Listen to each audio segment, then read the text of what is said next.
life vibrant in every atom. O hidden light shining in every creature. O hidden love embracing all in oneness. May each who feels himself as one with thee know he is also one with every other.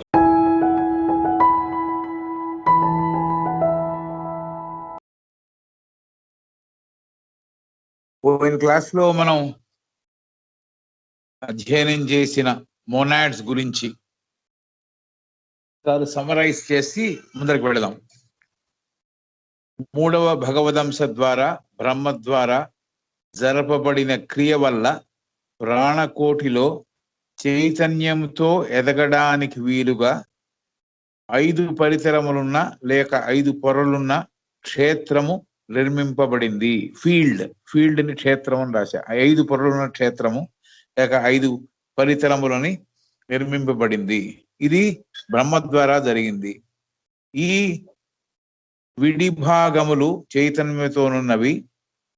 ఏవైతే విశ్వ చైతన్యంలో నుంచి విడిపడిన చైతన్యంతో ఉన్న భాగాలు ఈ సంబంధించిన విశ్వ చైతన్యానికి సంబంధించినవే, దాంట్లో భాగాలే ఇవి. ఈ మోనాడ్స్ అనేవి ఈ విడిభాగములు చైతన్యముతోనున్నవి, విశ్వ చైతన్యానికి సంబంధించినవే, దాంట్లో భాగాలే. ఒక్కొక్క విడిపడిన చైతన్యముతో కూడిన భాగాన్ని మనం మొనాడ్ గా గుర్తిస్తున్నాము. మొనాడ్ అంటున్నాము ఇంగ్లీష్ లో. మొనాడ్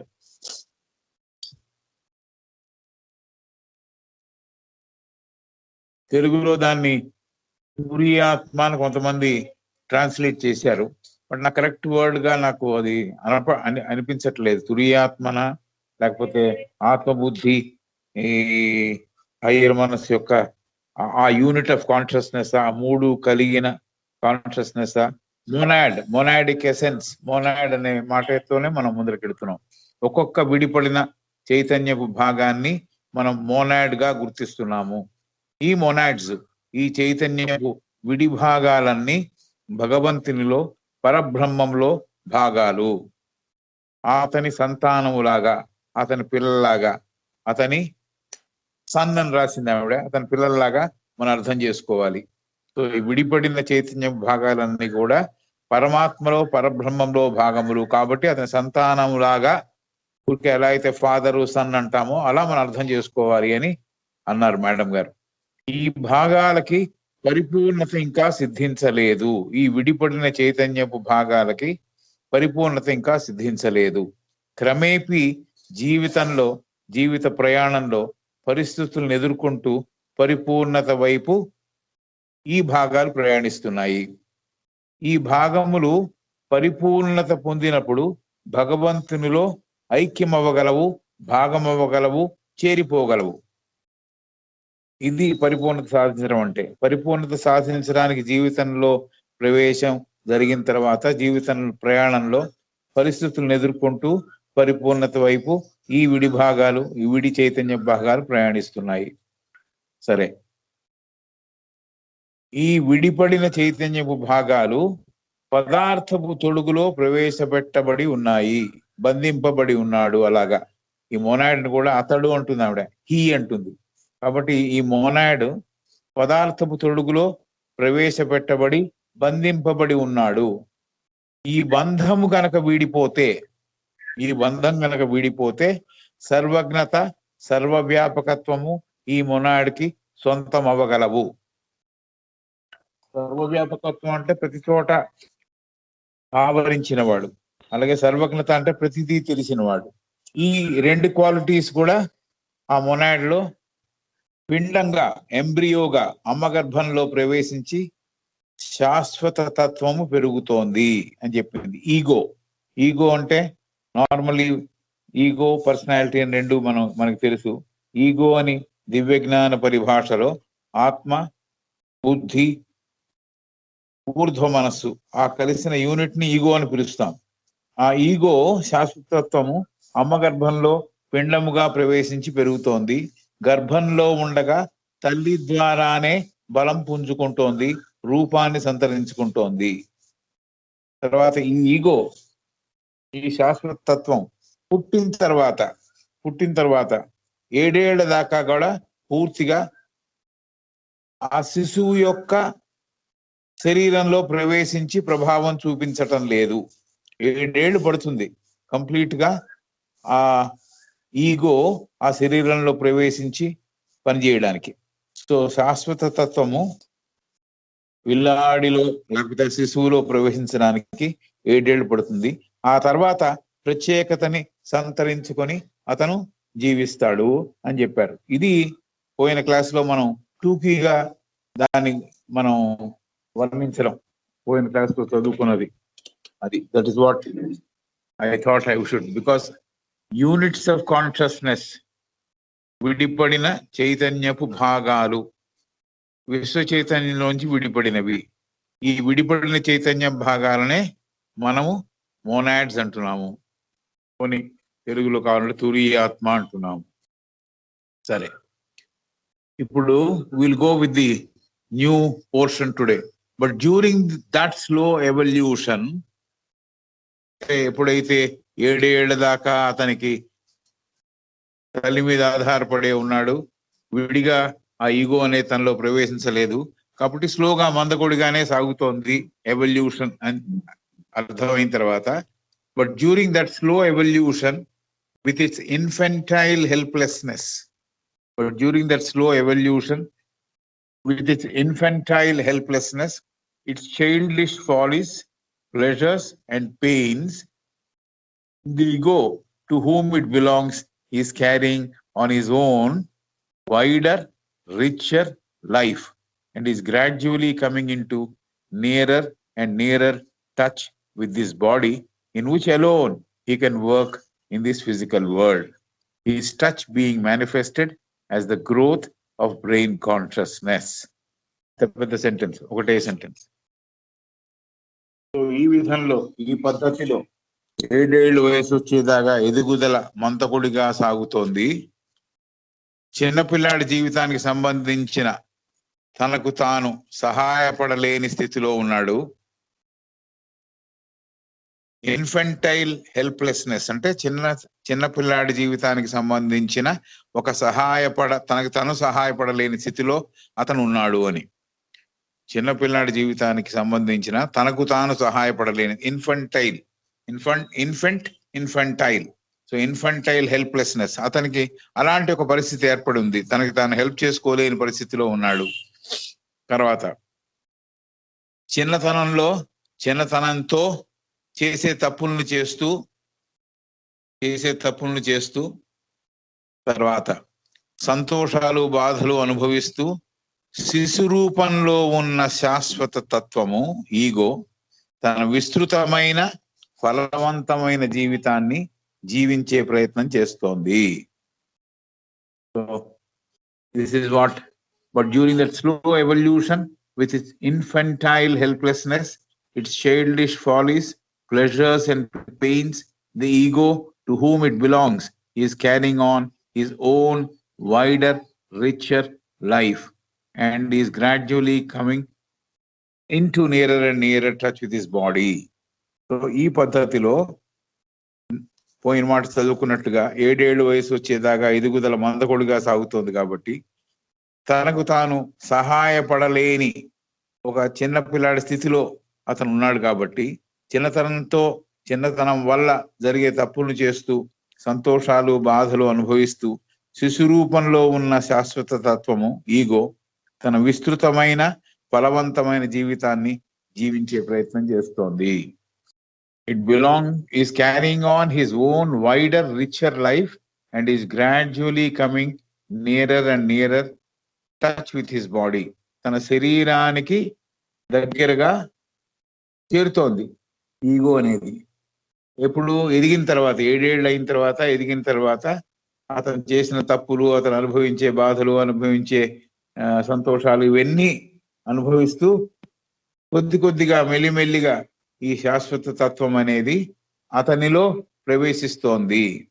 కాబట్టి అతని బాడీలో ప్రవేశిస్తోంది, అతని శరీరంలో మెల్లిమెల్లిగా కొద్దిగా దగ్గరవుతూ ప్రవేశించినందువల్ల ఆ శరీరముతోనే అతను ఈ భౌతిక ప్రపంచంలో జీవించాలి. కాబట్టి ఏ శరీరంతో అయితే పుట్టాడో ఆ శరీరంతోనే ఈ భౌతిక ప్రపంచంలో జీవించాలి కాబట్టి his touch being manifested as the growth of brain consciousness. So ఈ ఈగో ఇతనిలో ప్రవేశించిన తర్వాత అతని మెదడుకి ఒక స్పృహ ఏర్పడుతోంది అని చెబుతున్నారు. సో శిశు రూపంలో చేరడానికి రెడీగా ఉన్న శాశ్వత తత్వము కొద్దిగా దగ్గరికి జరుగుతూ ఆ శరీరంలో మెల్లగా తన శరీరంతో సంబంధం పెంచుకుంటోంది. శిశువు శరీరముతో ఈగో సంబంధం పెంచుకుంటోంది. శాశ్వత తత్వము ఆ శిశువు శరీరంతో సంబంధం పెంచుకుంటోంది. ఎందుకంటే ఆ శరీరంతోనే భౌతిక ప్రపంచంలో జీవించగలడు కాబట్టి. శిశువు శరీరము శాశ్వత తత్వముల సంబంధం వల్ల మెదడు దానికి ఉన్న ఎరుక చైతన్యం అది పుట్టడానికి అది ఎదగడానికి సహాయపడుతోంది, పనికొస్తోంది అని చెబుతున్నారు. సో బ్రెయిన్ కాన్షియస్నెస్ పుట్టడానికి, గ్రోత్ ఎదగడానికి, మేనిఫెస్ట్ అవ్వడానికి, గ్రోత్ కి అక్కడి నుంచే మొదటి అడుగులు పడ్డాయి అని. సో ఇది ఈ ఇవాళ చదివిన first sentence. But during that slow evolution with its infantile helplessness, its childish follies, pleasures and pains, the ego to whom it belongs is carrying on his own wider, richer life and is gradually coming into nearer and nearer touch with his body, in which alone he can work in the physical world, his touch being manifested as the growth of the brain consciousness. Right. Next, the condition of the monad. The condition of the monad in relation to the evolution of his consciousness in a universe resembles that of the ego in relation to his new physical body. The condition of the monad in relation to the evolution of his consciousness in a universe resembles that of the ego in relation to his new physical body. అంటే విశ్వ చైతన్యం నుండి విడిపడిన చైతన్యం ఆ భాగం యొక్క స్థితి ఎలాగైతే విశ్వ చైతన్యంతో సంబంధం కలిగి ఉందో అలాగే శాశ్వత తత్వము కొత్త భౌతిక శరీరంతో ఎలా సంబంధం కలిగి ఉందో ఈ రెంటికి పోలిక ఉంది అని చెప్తున్నారు. They resemble each other. The condition of the monad in relation to the evolution of his consciousness. The condition of the monad in relation to the evolution of his consciousness in a universe resembles that of the ego in relation to his new physical body. ఎలాగైతే శాశ్వత తత్వము కొత్త భౌతిక శరీరంలో చేరి ఎదుగుదలను సాధిస్తోందో అలాంటి విధానంతో పోలిక ఉన్నదే ఈ పైది కూడా. ఏమిటి? మొనాడ్ అనేది విశ్వ చైతన్యంలో భాగమైన ఆ విడి భాగము తన యొక్క చైతన్యాన్ని వృద్ధి చేసుకుంటూ ఎదుగుదల చేసుకుంటూ యూనివర్స్ తో సంబంధం కలిగి ఉండడం. అంటే ఈగో ఎలా అయితే న్యూ ఫిజికల్ బాడీతో సంబంధం కలిగి ఉందో దానిని పోలిన లాంటి విషయము అని చెప్తున్నారు. సో అది ఈ పర్టికులర్ సెంటెన్స్ యొక్క విశేషార్థం. The condition of the monad in relation to the evolution of his consciousness in a universe resembles that of the ego in relation to his new physical body. మనకి ఇందాకే చెప్పింది ఆవిడ, ఈ brain consciousness ఈ శరీరము ఎప్పుడైతే శరీరంలోకి ఈగో ప్రవేశిస్తుందో ఈ బ్రెయిన్ కాన్షియస్నెస్ ఉత్పన్నం అవుతుంది, ఎదుగుతుంది అని చెప్పింది. సో అలాగే ఎలాగైతే కొత్త శరీరములోకి శాశ్వత తత్వము ఆత్మబుద్ధి మనస్సు అనే తత్వము చేరిన తర్వాత ఎదుగుదల సాధిస్తుందో అలాగే విడిపడిన చైతన్యపు భాగము, దాన్ని మొనాడ్ అంటున్నాం. విడిపడిన చైతన్యపు భాగము మొనాడ్, తురీయాత్మ, అది కూడా విశ్వ చైతన్యముతో అలాంటి సంబంధమే కలిగి ఉంది. అంటే విశ్వ చైతన్యంలో భాగమే కాబట్టి మొనాడు, విశ్వ చైతన్యంలో భాగమే కాబట్టి మొనాడు ఇది విడిపడినా కూడా ఆ విశ్వ చైతన్యంతో అలాంటి సంబంధమే కలిగి ఉంది. ఎలాంటి సంబంధము? ఎలాగైతే ఈగో ఎలా అయితే శరీరంలో కొత్త శరీరంలో ప్రవేశిస్తోందో అలాంటి సంబంధమే ఈ విడిపడిన చైతన్యపు భాగము మొనాడ్ కూడా విశ్వ చైతన్యముతో అలాంటి సంబంధమే కలిగి ఉన్నది. His own world is that of the second, the Anupadaka. His own world is that of the second, the Anupadaka plane, and there he is fully conscious with the all-embracing self-consciousness of his world, but not at first of selves among whom he is separate of others. His own world is that of the second, the Anupadaka plane, and there he is fully conscious with all embracing self-consciousness. Self-consciousness no self, all capital, ante Bhagavat Tattvam, Bhagavat Chaitanyamu, self, SELF is in capitals, of his world, but not at first of selves among whom he is separate of others. So, monad యొక్క ప్రపంచము, అతని ప్రపంచము రెండవ లోకమైన అనుపాదక పరితలములలో, the condition of the monad, his own world is that of the second, the anupadaka plane. His own world is that of the second, the anupadaka plane. So అనుపాదక పరితలములో పూర్తి ఎరుక చైతన్యముతో ఉంటూ ఉన్నది. అక్కడ ఏమిటి భగవతత్వానికి ఏమిటి అక్కడ ఉన్న స్పెషల్ క్వాలిఫికేషన్ ఏమిటి అంటే, స్పెషల్ క్వాలిటీ ఏమిటంటే, అన్నిటినీ తన హక్కును చేర్చుకున్న భగవత్ చైతన్యం యొక్క ఎరుకని ఆస్వాదిస్తోంది అక్కడ ఉండి. హిజ్ ఓన్ వరల్డ్, తన ప్రపంచము, ఈజ్ దట్ ద సెకండ్, అప్పటికి ఆ స్థితిలో సెకండ్ అనుపాదక లోకములో, ఆది అనుపాదక ఆ లోకములో పరిమితమై ఉంది. There he is fully conscious of with all embracing self consciousness. అక్కడ రెండో పరితలములో ఉన్నప్పుడు ఫుల్లీ కాన్షియస్, కంప్లీట్ గా దానికి అర్థమవుతోంది భగవత్ తత్వములో అన్నిటినీ హక్కును చేర్చుకొన కలిగే ఒక తత్వం ఉంది అనేది, ఆ తత్వాన్ని ఆస్వాదిస్తూ అక్కడ ఉంది. But not at first of selfs, అక్కడ ఉన్న మిగతా విడిపడిన భాగాలతో తనకి సంబంధం లేదు. But not at first of selfs among whom he is separate. So విడిపడిన భాగాలు చాలా ఉన్నాయి, ఆ విడిపడిన భాగాలతో తనకి సంబంధం ఏర్పడలేదు. ఆ విడిపడిన భాగాలలో ఒకటి తను కాబట్టి ఆ అదర్స్ తో, ఆ మిగతా వాళ్లతో, మిగతా విడిపడిన భాగాలతో సంబంధం ఇంకా ఏర్పడలేదు. His own world is that of the second, the anupadaka plane, and there he is fully conscious with all embracing self-consciousness. Self is in capitals, self-consciousness of his world, but not at first of selves. Selves ante the plural of self. Small s, not the big S. Big S is Bhagavantudu. Small s is vidipadina bhagalu. Not at first of selves among whom he is separate of others. Others అనేది inverted కామాలో ఉంది. కాబట్టి అతని ప్రపంచము రెండవ లోకమైన అనుపాదక ఫలితలములో ప్రస్తుతానికి ఉన్నది, ఆ స్థితిలో ఉన్నది. పూర్తి ఎరుక చైతన్యంతో ఉంటూ అక్కడ ఉంటున్నప్పుడు అన్నిటినీ తన హక్కును చేర్చుకున్న భగవత్ తత్వము యొక్క, చైతన్యం యొక్క ఎరుకని అది ఆస్వాదిస్తోంది. ఇట్ ఈస్ అవేర్ ఆఫ్ భగవత్ చైతన్యం యొక్క ఎరుకని, అన్నిటినీ హక్కును చేర్చుకునే ఒక తత్వాన్ని అక్కడ చేరిన రెండవ లోకమైన అనుపాదక పరితలంలో ఉన్న మొనాడు ఆస్వాదిస్తోంది, అనుభవిస్తోంది. తర్వాత మిగతా విడిపడిన భాగాలలాగా తను కూడా విడిపడిన భాగంగా ఉన్నా కూడా ఇతర విడిపడిన భాగాలతో కలిసి లేడు, వాటితో సంబంధం కలిగి లేడు, ఇంకా ఏర్పడలే.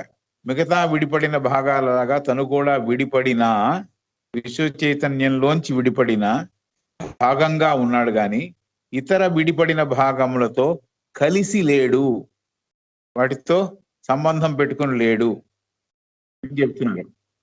సో ఇది ఒక విషయం. His own world is that of the second, the anupadaka plane, and there he is fully conscious with all embracing self-consciousness. Self is capital of his world, but not at first of selves SELVES, small s, among whom he is separate of others. So మిగతా విడిపడిన భాగాలలాగా తను కూడా విడిపడినా కూడా, విశ్వ చైతన్యం నుంచి తను కూడా విడిపడినా కూడా ఇతర భాగాలు కూడా అలా విడిపడి ఉన్నాయి, కానీ వాటితో కలిసి లేడు. వాటిని తను గుర్తించట్లేదు, ఇతను గుర్తించలేని స్థితిలో ఉన్నాడు. ఈ మోనాడ్ ఇతర భాగాలు, విడిపడిన భాగాలు తన చుట్టూరా ఉన్నా కూడా దాన్ని గుర్తించే స్థితిలో లేడు. అయితే రెండవ పరితరంలో, అనుపాద పరితరంలో పూర్తి చైతన్యంతో ఉంటూ ఉన్నప్పుడు భగవతత్వము అన్నిటినీ తన హక్కును చేర్చుకుంటుంది అనే ఒక ఎరుకను మటుకు ఆస్వాదించాడు, అనుభవించాడు. This is what we have to understand here. Let us try to see the stages through which he passes. Let us try to see the stages through which he passes. He ante she is talking about monad. Let us try to see the stages through which he passes. So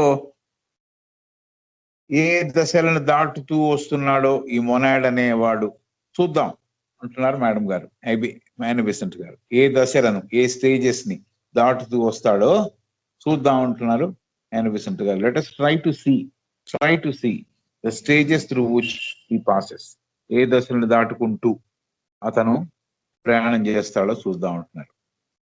He is first a spark in a flame. He is first a spark in a flame. ఒక మహా అగ్ని ఉంటే దానిలో ఒక నిప్పు కణము లాంటి వాడు అతను. ఫస్ట్ అది. Let us try to see the stages through which he passes అని చెప్పిన తర్వాత first sentence, he is first a spark in a flame. ఒక పెద్ద అగ్ని ఉంది, అగ్నిలోంచి ఒక నిప్పురవ్వ విడిగా కనపడుతోంది, విడిగా గాలిలో లేచి మళ్ళీ ఆ ఫ్లేమ్ లో పడిపోతోంది అనుకుందాం. he is first a spark in a flame. So అలాంటి నిప్పు రవ్వ లాంటి వాడు, నిప్పు కణము లాంటి వాడు, అగ్నికి సంబంధించిన వాడు. తర్వాత ఒక కొటేషన్ పెట్టింది ఇక్కడ ఆవిడ. I sense one flame O Gurudeva, I see countless undetached sparks shining in it. This is the quotation.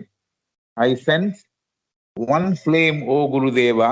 I see countless undetached sparks shining in it. So, మనం ఏమనుకుంటున్నాం, మహా అగ్ని ఒకటి ఉంది అంటే దానికి సంబంధించిన మహా అగ్నిలో భాగమైన నిప్పు కణము అతను. ఒక అగ్ని ఉంది, దాని చిన్న అగ్ని అని చెప్పడానికి లేదు, మహత్తరమైన అగ్నిగోళం. గోళం అంటే మళ్ళీ రౌండ్ గా ఉందని అలా కూడా మళ్ళీ దాన్ని పరిమితం చేయకూడదు. మహా అగ్నికి సంబంధించిన భాగమైన నిప్పు కణము తను, నిప్పు రవ్వ తను. ఇది మొదటిది. తర్వాత, ఓ గురుదేవ, నాకొక ఫ్లేమ్ కనిపిస్తోంది. I sense one flame. నాకు నా ఎరుకలోకి వస్తోంది ఒక ఫ్లేమ్, ఒక అగ్ని నా ఎరుకలోకి వస్తోంది.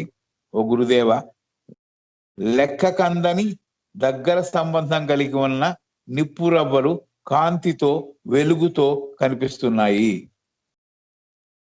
I sense one flame.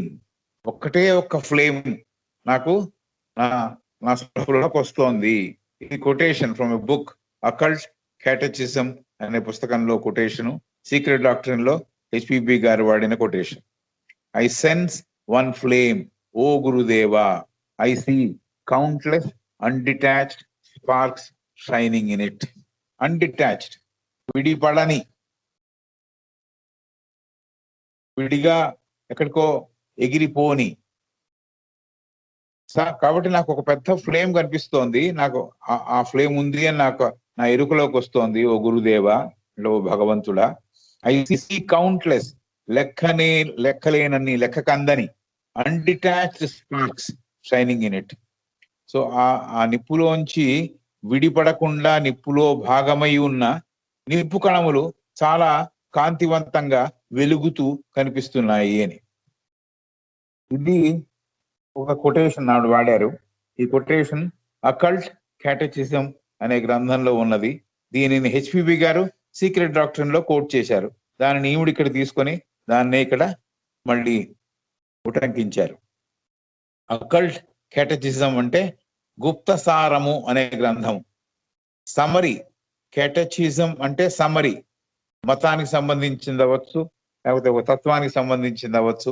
Occult కేటచిజం అంటే గుప్త శాస్త్ర సారము అనే గ్రంథం. తెలుగులో ఊరికే దాన్ని మారుస్తే గుప్త సారము, లేకపోతే గుప్త అకల్ట్ అంటే కనపడనిది కదా అకల్ట్. అకల్ట్ కేటచిజం అనే గ్రంథంలో ఉన్న కొటేషన్ ని హెచ్పిబి గారు సీక్రెట్ డాక్టర్ లో వాడితే దానిని ఏబి గారు ఇక్కడ వాడి చూపిస్తున్నారు. ఏమిటి? Just to prove the point, just to drive home the fact that he is a spark of that flame. He is first a spark in a flame. ఇట్లా ఒక స్టేట్మెంట్ కి పనికొచ్చేట్టుగా మన కొటేషన్స్ వాడుకోవచ్చు, కానీ కొటేషన్సే నింపేయకూడదు మన లెక్చర్ లో అనేది మనం తెలుసుకోవాల్సిన విషయం. ఇక్కడ ఎలా ఆవిడ కోట్ చేశారో దాన్ని బట్టి తెలుస్తోంది. ఆవిడ ఏం ప్రూవ్ చేయదలుచుకుంది? He is first a spark in a flame. He అంటే ఎవరు? That monad. Monad is the first a spark in a flame. ఒక మహాగ్నిలో ఒక నిప్పు రవ్వ లాంటి వాడు, నిప్పు కణము లాంటి వాడు. ఈ మ్యాటర్ ని, ఈ పర్టికులర్ స్టేట్మెంట్ ని బాగా గట్టిగా చెప్పడానికి, ధృవీకరించడానికి ఆవిడ ఒక కొటేషన్ ని వాడుకున్నారు. ఈ కొటేషన్ ఎవరు వాడారు? హెచ్పి బ్లావెట్స్కీ అకల్ట్ కేటచిజం అనే పుస్తకంలోంచి ఆవిడ సీక్రెట్ డాక్టర్ లో వాడారు. అదే మాటని ఇక్కడ ఈవిడ పొందుపరిచారు, ఆయన బెసెంట్ గారు పొందుపరిచారు. I sense one flame O Gurudeva, I see countless undetached sparks shining in it. So నాకు ఒక మహాగ్ని నా స్పృహలోకి వస్తోంది, నా ఎరుకలోకి వస్తోంది. దాంట్లో లెక్కలేనన్ని విడిపడని నిప్పు కణములు కాంతివంతంగా కనిపిస్తున్నాయి ఓ గురుదేవా అని చెప్పిన మాటని ఇక్కడ చెప్పారు. రైట్. తర్వాత the flame is the first logos. The flame is the first logos. The undetached sparks the monads. The flame is the first logos. The undetached sparks the monads. So, ఈ అగ్ని, ఈ మహాగ్ని ఏదైతే ఉందో అది మొదటి భగవత్ తత్వానికి సంకేతము. ఈ మహాగ్ని ఏదైతే ఉందో అది మొదటి భగవత్ తత్వానికి సంకేతము. విడిపడకుండా ఆ అగ్నితో సంబంధము కలిగి కాంతివంతంగా కనిపిస్తున్న నిప్పు కణాలు, నిప్పు రవ్వలు, అవే మొనాడ్స్. అవే విశ్వ చైతన్యం నుంచి విడిపడిన చైతన్యపు భాగాలు. సో ఈ మొట్టమొదటి భగవతత్వము సంకేతం ఏమిటి అంటే ఆ మహా అగ్ని అని, దట్ ఫ్లేమ్. చిన్న కాగితాలు అంటించినప్పుడు వచ్చేది కూడా మంట అంటాం, బట్ మనం ఈ పెద్ద విషయాన్ని చెప్తున్నప్పుడు మహా అగ్ని అని చెప్పుకుంటున్నాం. ఎందుకంటే ఆ మహత్తర భగవతత్వంతో పోల్చే ఒక అగ్నిని మహా అగ్ని కాకుండా ఇంకేం చెప్పగలం? కాబట్టి ఆ మహా అగ్ని ఏదైతే ఉందో అది మొదటి భగవతత్వానికి సంకేతము. తర్వాత విడిపడకుండా ఆ మహాగ్నితో సంబంధము కలిగి కాంతివంతంగా కనిపిస్తున్న నిప్పు కణాలు, నిప్పు రవ్వలు, అవి మొనాడ్స్. మొనాడ్స్ అంటే విశ్వ చైతన్యము నుంచి విడిపడిన చైతన్యపు భాగాలు. The flame is the first logos, the undetached sparks the monads. Right. His will to manifest is also theirs. అతనికి సృష్టింపబడాలి, తన సృష్టిలో భాగం అవ్వాలి అని తనకు ఇచ్చ ఉంది. అలాంటి శక్తే ఈ విడిపడిన భాగాలకు కూడా ఉంది. His will to manifest is also there's. అంటే అతని ఇచ్ఛలో, అతనిలో భాగాలు కాబట్టి, అతని చైతన్యంలో భాగాలు కాబట్టి, అతని ఇచ్ఛలో ఈ విడిపడిన భాగాలకు కూడా ఆ ఇచ్ఛ తాలూకు అంశ ఉన్నది. His will to manifest is also there's. ఎందుకు? For they are the germ cells in his body. For they are the germ cells in his body. ఆ చైతన్యపు భాగాలు భగవదిచ్ఛ ద్వారా, డివైన్ విల్ ద్వారా, హిజ్ విల్ అని రాసింది అంతే ఆవిడ. హిజ్ క్యాపిటల్ కాబట్టి హిజ్ విల్ అంటే భగవద్ ఇచ్ఛ ద్వారా, విల్ కూడా క్యాపిటల్ గానే ఉంది కాబట్టి భగవద్ ఇచ్ఛ ద్వారా ఈ చైతన్యపు భాగాలు సృష్టింపబడుతున్నాయి. కాబట్టి భగవదిచ్ఛలో అతను సృష్టిలోకి నేను రావాలి అని అతను ఎలా అనుకున్నాడో, ఈ విడిపడిన భాగాల ద్వారా దాంట్లో కూడా అతని ఇచ్ఛాశక్తి ప్రవేశపెట్టబడింది అని చెప్పడం దాని వెనకాల ఉన్న అంతరార్థం. His will to manifest is also theirs, for they are the germ cells in his body. భగవంతుని శరీరములో జర్మ్స్ అంటే చిన్న చిన్న క్రిముల్లాగా, అలాంటి క్రిమి ఆకారాలలో ఉన్న కణాలు, అంటే అంత సూక్ష్మతతో భగవంతునిలో అస్తిత్వం కలిగిన కణాలు, అతని శరీరంలో ఉన్న కణాలు, అవి వాటి గురించి చెబుతోంది. His will to manifest is also there, for they are the germ cells in his body. అతని శరీరంలో, భగవంతుని శరీరంలో చాలా క్రిముల రూపంలో చిన్న కణాలు ఉన్నాయనుకుందాం. అవే ఈ విడిపడిన భాగాలు అని. అంటే అంత సూక్ష్మతతో భగవంతునిలో ఈ కణాలు ఉన్నాయి. భగవంతుని శరీరంలో క్రిమి ఆకారంలో, క్రిమిని పోలిన ఆకారంలో ఉన్న కణాలు, అంటే అంత సూక్ష్మతతో భగవంతునిలో భగవంతుని శరీరంలో భాగాలుగా ఇవన్నీ కణాలన్నీ కనిపిస్తున్నాయి. భగవంతుడు తను సృష్టించబోయే, ఇంగ్లీష్ చదవాలిగా, right, for they are the germ cells in his body that will presently have a separate life in his coming universe. That will presently will have a separate life in his coming universe. అతను ఏవైతే సృష్టి చేస్తాడో, ఏ ప్రపంచాన్నైతే, ఏ విశ్వాన్నైతే సృష్టి చేస్తాడో, భగవంతుడు తను సృష్టించబోయే విశ్వంలో ఈ భాగాలు విడితనము పొంది జీవంతో జీవించబోయే భాగాలు. They are the germ cells in his body that will presently have a separate life in his coming universe. So ఈ విడి భాగాలకి ప్రత్యేకమైన ప్రాణశక్తి ఉంటుంది. ఎప్పుడైతే భగవంతుడు తను ఇంకో విశ్వాన్ని సృష్టిస్తాడో అప్పుడు. కాబట్టి భగవదిచ్ఛ ద్వారా భగవంతుడు తను సృష్టించబోయే విశ్వంలో ఈ భాగాలన్నీ, ఈ విడిపడిన మోనాడ్స్ అన్ని, విడితనము పొందినవన్నీ జీవంతో, లైఫ్ తో జీవించబోతున్నాయి. So this is taken care of. Moved by his will, the sparks share the change called the begetting of the sun. Moved by the will, the sparks share the change called the begetting of the sun. So, ఈ విడితనము పొంది జీవంతో జీవించబోతున్న భాగాలన్నీ కూడా విశ్వ చైతన్యముతో సంబంధమున్న, విడిగా చైతన్యము పొందిన విడి భాగాలు. ఇవన్నీ క్రిమి ఆకారంలో ఆ భగవంతుని శరీరంలో కనిపిస్తున్నాయి. అతను సృష్టించబోయే విశ్వంలో ఇవన్నీ విడితనము పొందిన జీవంతో, వాటి ప్రత్యేకత జీవంతో అవి జీవించబోతున్నాయి. సో భగవదిచ్ఛ ద్వారా కదిలించబడి, లేకపోతే కదలిక ఏర్పడి ఈ కణాలు మార్పుకు గురవుతున్నాయి. Change. Moved by this will is capital. Moved by this will అంటే భగవదిచ్ఛ ద్వారా కదలికలు ఏర్పడినందువల్ల ద స్పార్క్స్, ఈ కణములు ఏవైతే ఉన్నాయో, నిప్పు కణాలు ఏవైతే ఉన్నాయో, షేర్ ద చేంజ్, దాంట్లో మార్పులు చోటు చేసుకున్న మార్పుల్ని తమలో భాగంగా చేసుకున్నాయి. And change called the begetting of the Son, కుమారుని పొందుట అనే ఒక విషయానికి అవి చేరుతున్నాయి. అంటే క్రైస్తవ తత్వంలో Father, Son and the Holy Ghost అని 3 భాగాలు ఉన్నాయి.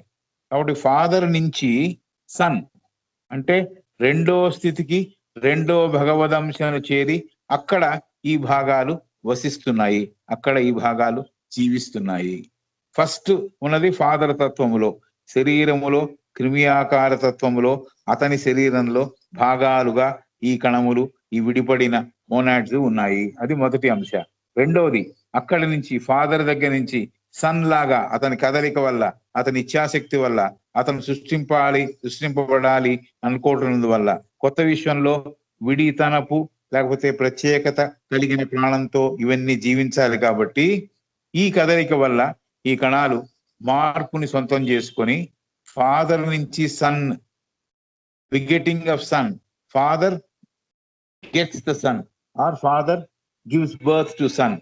ఫాదర్ ద్వారా సన్ అనే స్థితికి ఈ కణాలు చేరుతున్నాయి. అంటే రెండవ స్థితికి రెండవ భగవదంశను చేరి అక్కడ ఈ కణములు వసిస్తున్నాయి, నివసిస్తున్నాయి అని చెబుతున్నారు. The begetting of the Son and pass into the second Logos and dwell in him. So మొదటి ఫస్ట్ లోగస్ నుంచి సెకండ్ లోగస్ కి చేరి అక్కడ వసిస్తున్నాయి. డ్వెల్లింగ్ అంటే అక్కడ జీవిస్తున్నాయి, అతనిలో భాగమై జీవిస్తున్నాయి, రెండవ భగవదంశలో భాగమై జీవిస్తున్నాయి. Then with the preceding of the third, there comes to them from him the spiritual individuality. Then with the proceeding, not preceding. ఈ బదులు ఓ దెన్ ఈ ఓల్డ్ ఎడిషన్ లో ఈ పుస్తకంలో ప్రింట్ చాలా స్మాల్ ప్రింట్, 67 ప్రింట్ అని చెప్పా కదా. In fact pages are coming off, అంత ఓల్డ్ పుస్తకం. That's only by the way information. Then with the proceeding of the third, anyway it's my mistake, proceeding అని చదవడానికి బదులు ప్రొసీడింగ్ చదవడం నా మిస్టేక్ అది. Then with the proceeding of the third, there comes to them from him the spiritual individuality. కాబట్టి రెండవ భగవదంశ దగ్గర చేరి అక్కడ అవి వసిస్తున్నాయి. మూడవ అంశం ఏమిటి? Father, Son and Holy Ghost అంటారు, లేకపోతే హోలీ స్పిరిట్ అంటారు. ఆ దశలోకి, ఆ పవిత్రాత్మలోకి ఈ భాగాలు ప్రవేశపెట్టబడి Father, Son and the Holy Ghost. Holy Ghost అంటే యాక్చువల్ గా హోలీ స్పిరిట్ అని.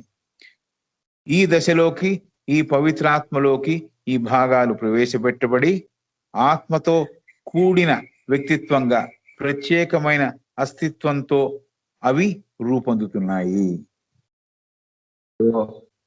దెన్ విత్ ది ప్రొసీడింగ్ అనేది ఇన్వర్టెడ్ కామాస్ లో ఉంది, అంటే అక్కడి నుంచి అది బయలుదేరి, భగవద్గీత ద్వారా బయలుదేరి ఆఫ్ ద థర్డ్, మూడవ భగవదంశకి చేరుకొని, దేర్ కమ్స్ టు దెమ్, ఆ విడి భాగాలకి ఏమి సంతరించుకుంటున్నాయి, అవి ఏమి వాటికి చేకూరుతోంది?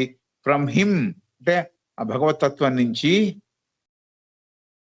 ఏవో వచ్చి చేరుతోంది, spiritual individuality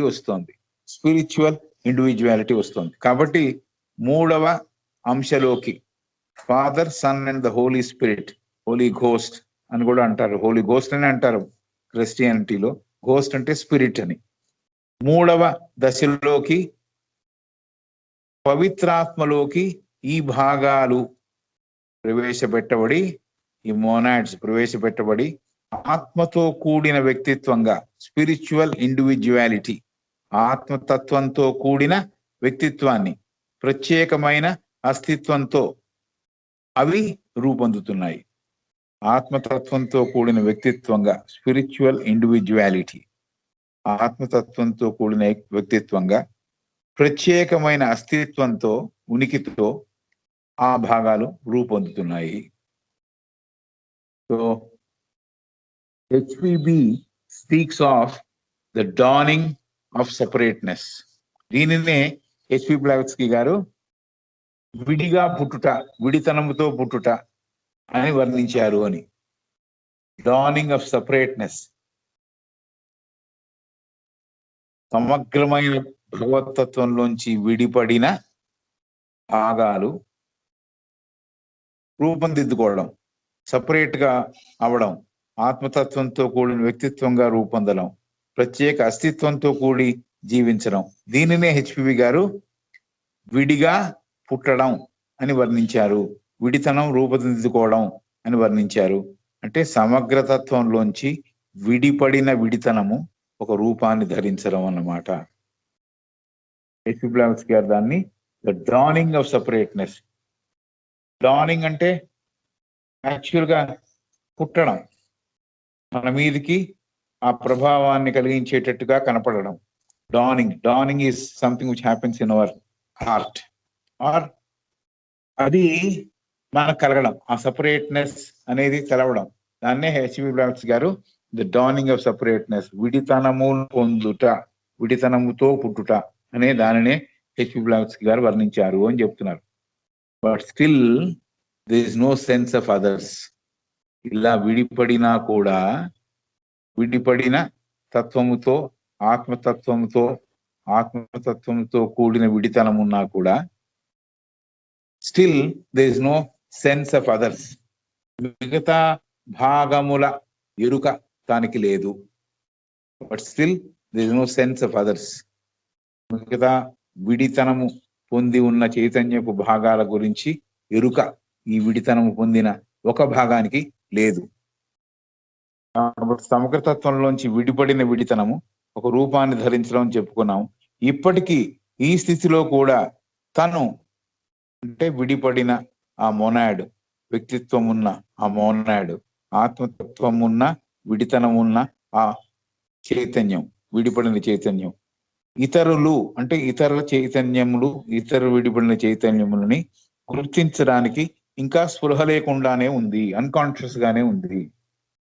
but still there is no sense of others. అప్పటికి కూడా మిగతా విడిపడిన భాగాల గురించి ఎరుక లేదు. needed to react as a sense of I. The three aspects of consciousness, theirs as sharing the logic life, are still to use a figure of speech turned inwards. But still there is no sense of others. Needed to react the sense of I. నేను నా తత్వము అని పూర్తిగా ఎరుకలోకి రావడానికి, దానితో ప్రతిచర్యను చూపించడానికి, react అవ్వడానికి, మిగతా అన్ని కూడా ఉన్నాయి అనే ఎరుక రావాలి. అయితే రాలా ఇప్పటిదాకా. So the 3 aspects of consciousness, 3 అంశాలు ఉన్నాయి ఈ చైతన్యానికి. 3 భగవదంశలు, వాటి తాలూకు చైతన్యము, భగవదంశలోని జీవాన్ని, జీవతత్వాన్ని, ప్రాణశక్తిని పొంది ఉన్నా కూడా అది అంతర్ముఖతతో ఉన్నది, turned inwards. The 3 aspects of consciousness, theirs as sharing the logic life. Logic అంటే భగవత్ జీవతత్వము, logic life, are still to use a figure of speech turned inwards. 3 భగవదంశాలను, 3 aspects of consciousness, చైతన్యపు 3 అంశాలను, షేరింగ్ ద లోగిక్ లైఫ్, భగవత్ జీవతత్వాన్ని అవి share చేస్తున్న భాగమై ఉన్నా కూడా, భగవతత్వం వాటిలో భాగమై ఉన్నా కూడా స్టిల్ ఇప్పటికీ కూడా ఒక ఫిగర్ ఆఫ్ స్పీచ్ లో, అంటే ఒక వర్ణనలో ఒక భాగంగా చెప్పాలంటే, దే ఆర్ టర్న్డ్ ఇన్వర్డ్స్, అంటే అంతర్ముఖతతో అవి ఉన్నాయి, ఆ ఉన్నది, లేకపోతే ఆ మోనాడ్. సో 3 భగవదంశలు, ఒక భగవత్ చైతన్యములో అంశలు, వాటి తాలూకు చైతన్యము, భగవదంశలోని జీవాన్ని, లోగిక్ లైఫ్, భగవదంశలోని జీవాన్ని, జీవతత్వాన్ని, ప్రాణశక్తిని కూడా పొంది ఉన్న ఈ విడిపడిన మోనాడ్స్ అప్పటికి కూడా అవి అంతర్ముఖతతోనే ఉన్నాయి, అంతర్ముఖతతోనే ఉంది. అంతర్ముఖత అంటే టర్న్డ్ ఇన్వర్డ్స్, బయటికి దృష్టి సారిస్తే కదా బయట విషయాలు తెలిసేది. లోపలికే దృష్టి వహించి ఉన్నది అన్నమాట. సో ఇది చెప్పారు. 3 aspects of consciousness, theirs as sharing the logic life, or still, to use a figure of speech, turned inwards, playing on each other, asleep, unaware of without. అంతర్ముఖత చెంది ఉన్నాయి, ఒకదానితో ఒకటి ఒరుసుకుంటున్నాయి, నిద్రాస్థితిలో ఉన్నాయి, అయినా కూడా బయట ఏం జరుగుతుందో తెలియకుండా ఉన్నాయి. ఇది ఒక తమాషా స్థితి. బహిర్స్థితి ఏమిటో తెలియదు, బాహ్యంలో ఏముందో తెలియదు. ఇతర భాగాలతో ఒరుసుకుంటున్నా, కలుస్తున్నా, లేక నిద్రాస్థితిలో ఉన్నా. బహిర్స్థితి అంటే ఏమిటో, అంటే బాహ్యంలో ఉన్న స్థితి అంటే ఏమిటో ఈ విడిపడిన భాగాలకి ఇంకా ఎరుకలోకి రాలేదు.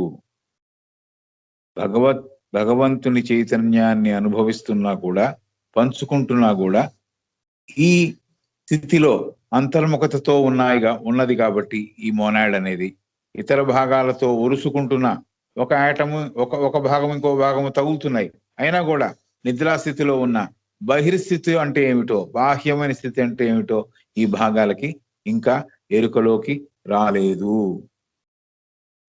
Playing on each other, asleep, unaware of a without, బయట ఏదో ఉందనే విషయం తెలియట్లే.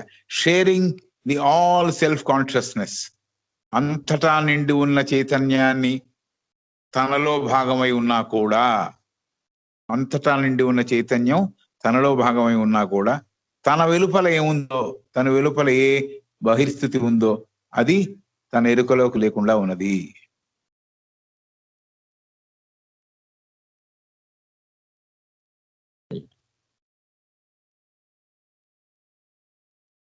The great beings